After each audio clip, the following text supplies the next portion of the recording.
अस्सलामुअलैकुम नाज़रीन। इन वक़्तु मां पंहिंजे सहाफ़ी दोस्त इलाही बख़्श भुट्टे सां जॾहिं पंहिंजे ऑफिस मां निकिरी करे वञूं पिया कंहिं कवरेज जे लाइ त हीअ जेको मोती मस्जिद जे लॻे जेको हीउ चौक आहे, हिते हिन चौक ते असां सां हिकिड़ो नौजवान छोकिरो हीउ जेको आहे जेको गूंगो आहे, माना ॻाल्हाए नथो सघे, इहो असां सां हिते मिलियो।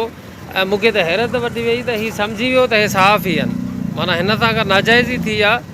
माना उहो असांखे इशारे सां ॿुधाए थो त हिन मथां को मसइलो थियो आहे ऐं असांखे दांह ॾिए थो पियो, पर मसइलो इहो आहे त असां हिन जो माना गूंगे जी ज़बान नथा सम्झी सघूं। माना हिन जो जेको इशारनि सां असांखे दांह ॾिए थो त असां सम्झी न सघियासीं। त उन खां बाद में पोइ असां हिन सां इंटरव्यू वरितो आहे। हे इशारनि सां पंहिंजी दांह ॾिए थो पियो, हिन खे वीचारे खे ज़बान कोन्हे का, पर हीअ माना ॾुखायल आहे। हीअ पंहिंजे दर्द जी कथा जेका आहे पंहिंजे इशारनि सां हीअ माना ॿुधाए थो पियो। वधीक दोस्तो माना तव्हां हिन जा जेके हिन जी ॿोली या हिन जो दर्द या हिन जो अहसासु जेकी माण्हू सम्झनि था त महिरबानी करे कमेंट्स जी सूरत में उहे माण्हू जेको आहे पंहिंजो ॿुधाइनि।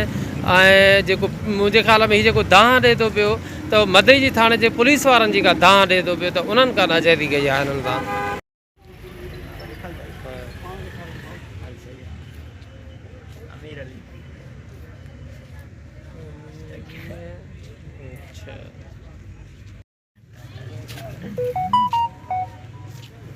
सच्चाई न्यूज़ वारा आहियो न? हाँ, मां तव्हां फॉलो करे ईंदो आहे तव्हांखे।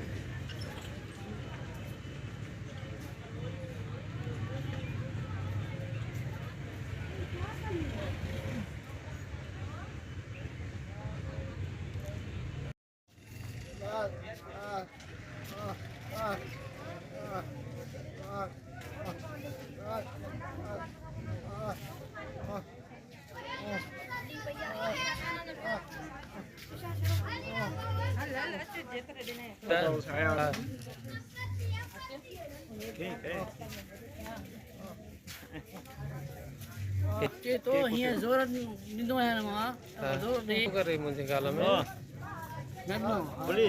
पुलिस वारनि हा हुते हूंदो आहे न।